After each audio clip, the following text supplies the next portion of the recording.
ኃጢአትና መዘዙ መሳፍንት 16 ከ20 እስከ 21 ፍልስጤማውያንም ይዘው አይኖቹን አወጡት፣ ወደ ጋዛም አምጥተው በናስ ሰንሰለት አሰሩት።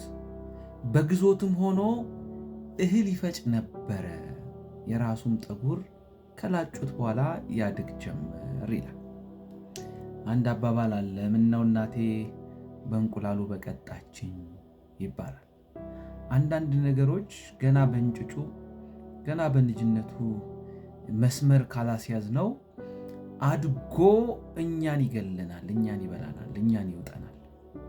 ሳምሶን ይኸውን ያነበብነው ክፍል ስለ ሳምሶን የሚያወራ ክፍል ነውና ሳምሶን ዝም ብሎ የተገኘ ሰው አይደለም። በብዙ ስለት በብዙ ጸሎት የመጣ ሲመጣም ደግሞ እግዚአብሔር በልዩ ሁኔታ እንዲያድግ ምልክት ያደረገበት ናዝራዊ የሆነ ሰው ነው።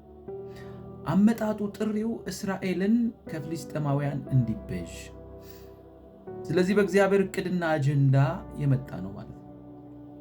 አንድ ሰው ጥሪ ያለው እግዚአብሔር የተናገረው ነገር አለ ማለት ያንን ነገር ይወርሳል ማለት አይደለም። ለምን ካላችሁኝ ጥሪ ብቻውን ምንም አይሰራም። ጥሪውን የሚመጥን ህይወት ይፈልጋል። ጥሪውን የሚመጥን ህይወት ይፈልጋል። ሳምሶን እስራኤልን እንዲቤዥ ተጠራ።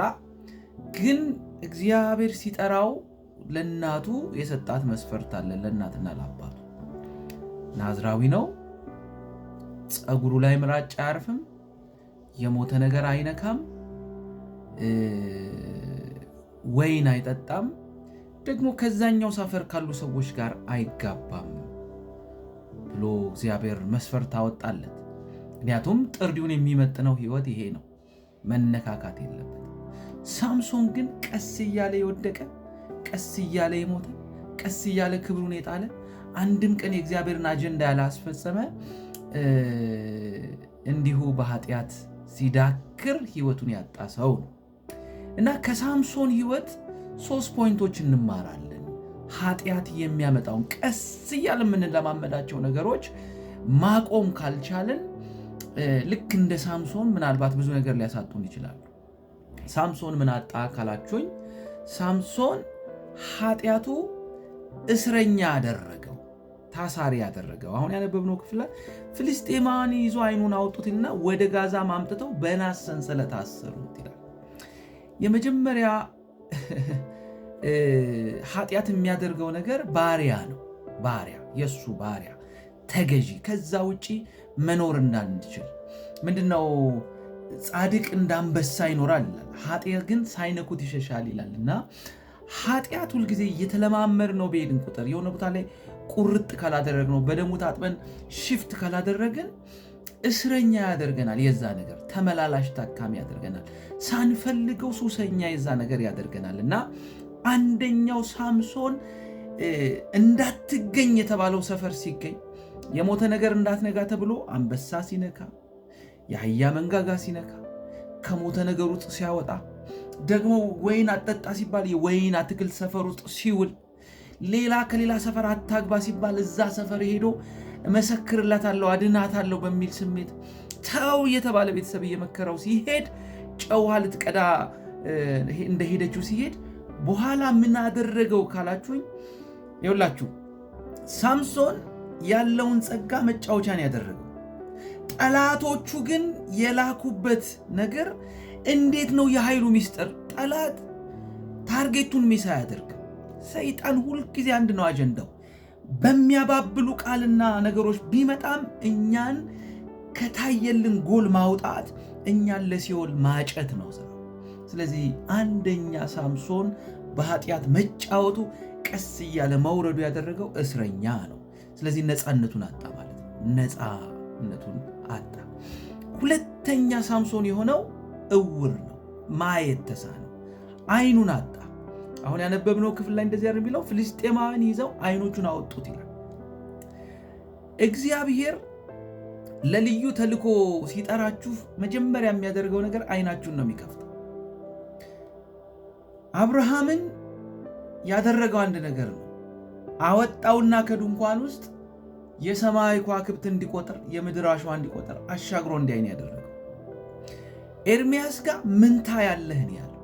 ይኸውላችሁ ሰው እይታው ከተበላሸ ፍጻሜው ይበላሻል። መጽሐፍ ቅዱስ ራሱ ዓይን የሰውነት መብራት ናት ይላል። ሰይጣን ደግሞ ሊያደርጋችሁ የሚፈልገው ነገር መጀመሪያ እይታችሁን ነው የሚያጠፋው፣ እይታችሁን ነው የሚያሳውረው። ነገን እንዳታዩ፣ እግዚአብሔር ያየውን እንዳታዩ ነው የሚያደርጋችሁ። ጠላት ደግሞ በዛም በዚህም ብሎ የያዛችሁ ቀን ዓይናችሁን ነው የሚያወጣው። መንፈሳዊ ዓይናችሁን ከእግዚአብሔር ጋር የምትገናኙበትን እግዚአብሔር ያየውን የምታዩበትን ነገር ያወጣና ሁሉንም ነገር ምድራዊ፣ ሁሉንም ነገር ማጉረምረም፣ ሁሉንም ነገር በዚሁ ዓለም የሚያልቅ ነገር እንድታዩ ያደርጋችኋል። ኃጢአት ክፉ ነው። እኔ ሰው ኃጢአት አይሰራም አላችሁ። ሰው ግን መነሳት ይችላል። ከዛ ከወደቀበት ነገር ታጥቦ ሽፍት በጊዜ ያልቋጨነው ነገር ነገ ላይ ዘሎኛን ሊውጠን ዓይናችንን ሊያወጣው ይችላል ማለት ነው። ሶስተኛ ኃጢአት ክብርን ያስጥላችኋል። ክብርን ብቻ አይደለም ዓላማችሁን ያስጥላችኋል። አይገርምም? እንደዚህ ይላል፣ ወደ ጋዛም አምጥተው በናስ ሰንሰለት አሰሩት ይልና በግዞትም ሆኖ እህል ይፈጭ ነበር ይላል። ይኸውላችሁ ሰውየው የተጠራው እስራኤልን ሊበዥ ነው። ግን የተለማመደው ነገር ቀስ እያለ አውርዶት የት ነው ያስቀመጠው ካላችሁኝ፣ እህል ይፈጫል። ዓይኑ ታውሮ እግሩና እጁ ታስሮ እንደዚህ መች እንደዚህ ይላል። ግን ጥሪው ምንድን ነው? እስራኤልን መቤዠት። ግን ጥሪው ምንድን ነው? እስራኤልን ነፃ ማውጣት። ግን ጥሪው ምንድን ነው? እስራኤልን መምራት። ታላቅ ጥሪ ያለው ከኃጢአቱ ልምምድ የተነሳ ሰውየው አንድ ቤት ውስጥ ሆኖ በግዞት ቤት ሆኖ እህል ይፈጫል። ይኸውላችሁ ኃጢአት ከራእይ ያስታጉላል። የማይገባችሁ ስፍራ ላይ ያስቀምጣል። እግዚአብሔር ያላየላችሁና ያልጻፈላችሁን ሕይወት እንድትኖሩ ያደርጋችሁ። ስለዚህ ማሳወር ብቻ አይደለም፣ ማሰር ብቻ አይደለም፣ ከክብር ያወርዳችኋል፣ የምትሸማቀቁ ያደርጋችኋል። ስለዚህ ዛሬ ምን እያልከን ነው? ከኃጢአት ጋር መጫወት ይቅርብን። ከሰይጣን ጋር ዕቃቃ መጫወት ይቅርብን።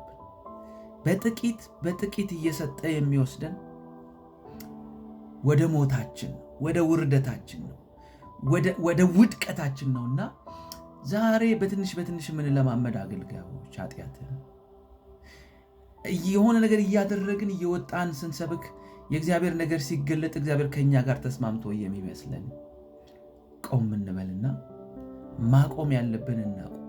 ያለበለዚያ የውርደት ማጥ ውስጥ እንገባለን። ያለበለዚያ ዓይናችን ይወጣል። ያለበለዚያ በሰንሰለት ታስረን ባጋንንት ሰንሰለት እማንወጣው ማጥ ውስጥ እንገባለን። ስለዚህ እንንቃ፣ እንታጠብ። በምድር ላይ ያለን ጊዜ ጥቂት ነውና የእግዚአብሔርን ሥራ ሰርተን እንለፍ። ተባረኩ፣ ተከናወኑ።